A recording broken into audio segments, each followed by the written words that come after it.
नमस्कार दोस्तों, मैं हूँ संपत और मेरे चैनल संपत सर पे आपका स्वागत है। हम देखते हैं बेसिक रेफ्रिजरेशन साइकिल।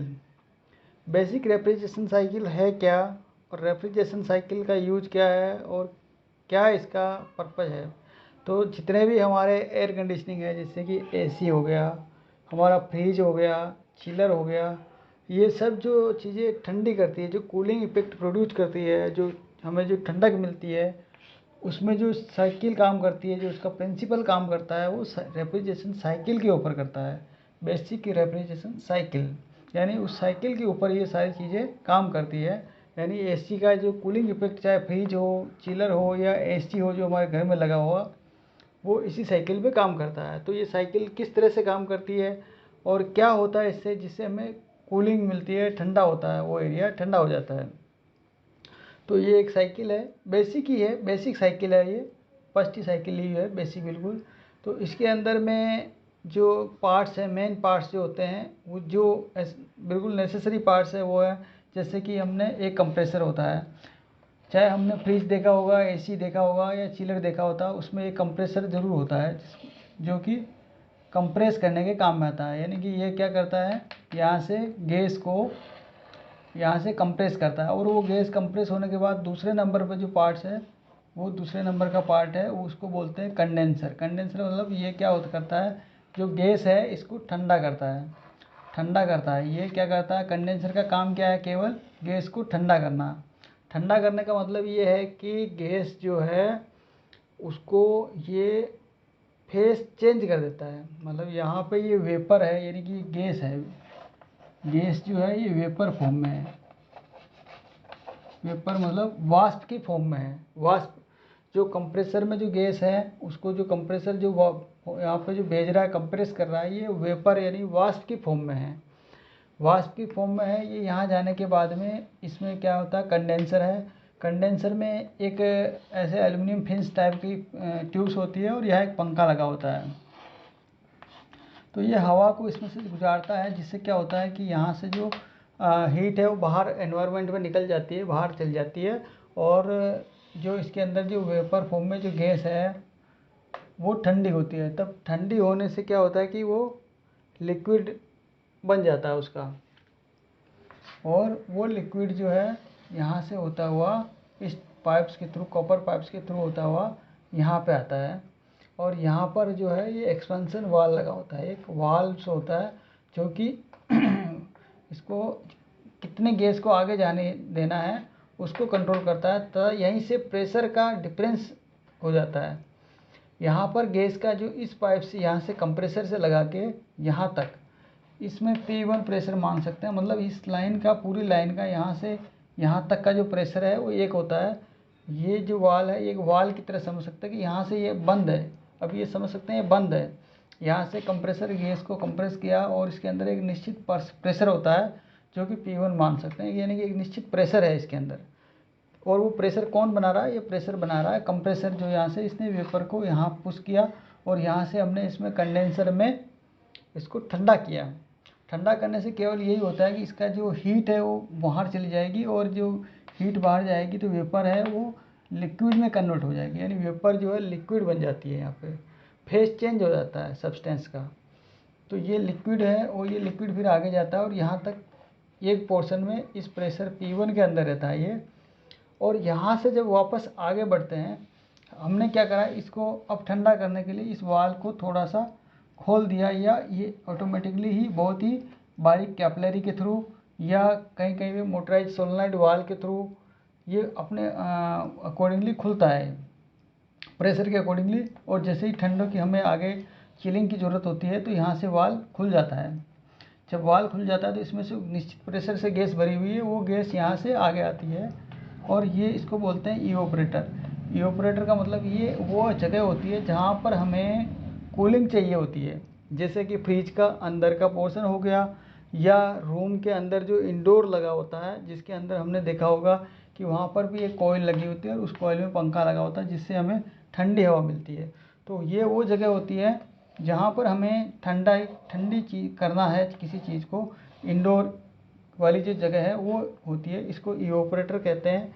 इवापोरेटर इसका टेक्निकल लैंग्वेज में नाम इवापोरेटर है।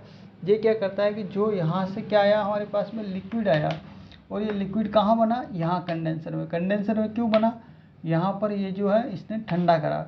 ठंडा करने से इसमें एक जो गैस होती है वो फ्रीऑन गैस होती है। पहले R12 आती थी, R22 अब आती है। ये एनवायरनमेंट फ्री है R12। R12 जो एनवायरनमेंट फ्री नहीं है, इसको सॉरी, तो इसको हटा दिया गया, अब R22 आती है इसकी जगह पे। तो ये जो गैस है इसकी प्रॉपर्टी ये होती है कि जब इसमें से हीट को निकालते हैं तो ये लिक्विड में कन्वर्ट हो जाती है, और ये लिक्विड यहाँ पर आता है। यहाँ आने के बाद यही लिक्विड जब इसके अंदर इवापोरेटर में आता है, और यहाँ पर भी पंखा लगा होता है, यहाँ पर भी पंखा लगा होता है, जिससे कि हमें कूलिंग इफेक्ट मिलता है। जब इसमें से हवा होके पास होके निकलती है, तो ये जो हवा पास होके जब निकलती है तो यहाँ से जो हीट है, मतलब इसके अंदर इससे ठंडा करती है, यानी गैस से वो क्या करती है, गैस जो होती है वो क्या करती है, बाहर की हीट को अपने अंदर अब्जॉर्व कर लेती है, और हमें जो बाहर है वो ठंडी हवा देती है। अब्जॉर्व क्यों होती है यहाँ पर, यहाँ पर इसलिए अब्जॉर्व होती है कि यहाँ पर जो गैस है वो लिक्विड में है, और लिक्विड में होने से यहाँ पर जब हवा लिक्विड जो वेपर में कन्वर्ट होता है, यहाँ पर क्या होता है, लिक्विड से वापस क्या बन जाता है, वेपर। यहाँ पर लिक्विड टू वापस बनता है वेपर। और इससे क्या होता है, लिक्विड से वेपर बनने से क्या होता है, यहाँ पर भी एक इफेक्ट प्रोड्यूस होता है, और उस इफेक्ट को बोलते हैं हम लेटेंट हीट। Latent heat. और सेम सिस्टम यहीं पर यहाँ पर भी बनता है, उसको भी हम बोलते हैं लेटेंट हीट। तो लेटेंट हीट की वजह से हमें यहाँ पर कूलिंग मिलती है, यानी कि यहाँ से लेटेंट हीट की वजह से हीट जो है उस जगह की हीट को हम ले लेती है। कौन ले लेती है, गैस ले लेती है, और गैस यहाँ पर जो लिक्विड है वो क्या बन जाती है, वेपर बन जाती है। और यहाँ पर उतनी ही हीट को हम वेपर से वापस कंडेंसर में लिक्विड बनने से ये हीट एनवायरनमेंट में चली जाती है। यहाँ पर वापस वेपर बन गई है। वेपर क्यों बन गई है, लिक्विड थी, लिक्विड ने हीट ली, अब्जॉर्व करी, क्योंकि जैसे पानी को हम क्या करते हैं, बॉईल करते हैं, तो बॉईल करने पर क्या होता है, पानी 100 डिग्री पे जाके उबल जाता है, और उसकी भाप बन जाती है, और हम जो गर्मी दे रहे हैं वो उसको क्या कर लेता है, अब्जॉर्व कर लेता है अपने अंदर। तो सेम प्रोसीजर यहाँ पर होता है। यहाँ पर क्या होता है कि गैस की प्रॉपर्टी होती है कि पानी तो 100 डिग्री में बॉईल होता है, लेकिन यहाँ पर कम टेम्परेचर पे ही वो गैस की प्रॉपर्टी है, वो इसलिए वो क्या बॉईल होने लगती है, और बॉईल होने होती है, और हीट को क्या करती है, हीट जो है वहाँ की हीट ले लेती है। उसके लिए जो एनवायरनमेंट की जो हीट है वही सफिशिएंट है उसको बॉईल करने के लिए, क्योंकि यहाँ पर हमने क्या करा, प्रेशर कम कर दिया है।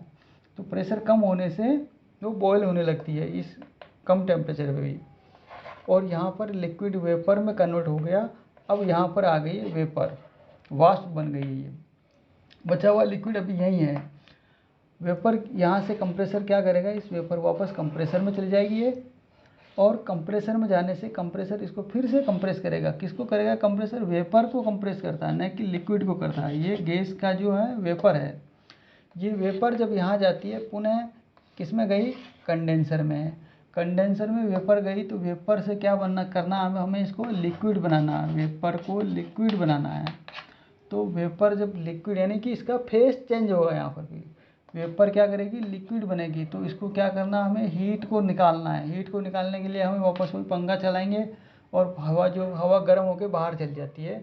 तो इसलिए जब हम बाहर देखते हैं, कभी भी आउटडोर पर जाते हैं, तो वहाँ पर गर्म गर्म लगता है हमें।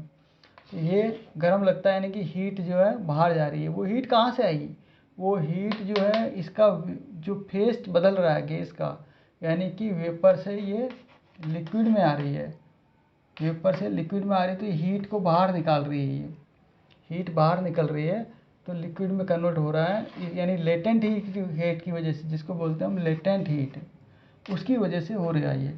और यहाँ से फिर वही लिक्विड आगे चलता है वापस। यहाँ पर इस लाइन में एक अलग प्रेशर होता है, जिसकी वजह से ये एक प्रेशर पर रुकी रहती है। पूरा यहाँ कंप्रेसर से लगा के यहाँ तक का प्रेशर अलग होता है, और इस लाइन का प्रेशर P2 अलग प्रेशर होता है। इस लाइन में क्योंकि यहाँ पर वॉल लगा है, वॉल खोल देते हैं, तो इसकी जो ट्यूब्स है ये बड़ी साइज़ की होती है, और यहाँ से ये वापस खींच भी रहा होता है। तो इसका प्रेशर लो होता है।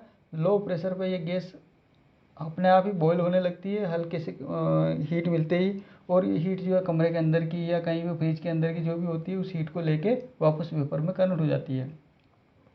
तो इस तरह से एक एक साइकिल है ये चलता रहता है और हमें रेफ्रिजरेशन इफेक्ट मिलता रहता है। ये हमें इसमें जो बेसिक चीज़ें हैं वो मेनली 3 चीज़ें हैं।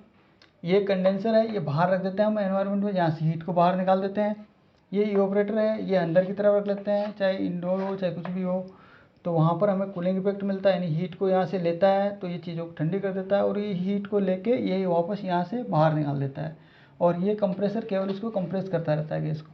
तो इसमें मेन जो 2 चीज़ें हैं, प्रेशर, इसका अलग प्रेशर, इसका अलग प्रेशर।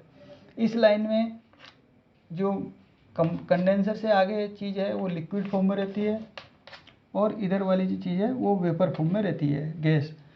और ये गैस जो है, गैस एक फिक्स गैस ही इसमें काम में ली जाती है, क्योंकि हम लेने में तो अगर कहें तो इसमें कि पानी डाल दो तो हम पानी भी डाल सकते हैं, लेकिन उसके अंदर भी लेटेंट हीट के थ्रू हम हीट प्रॉपर्टीज़ कर सकते हैं।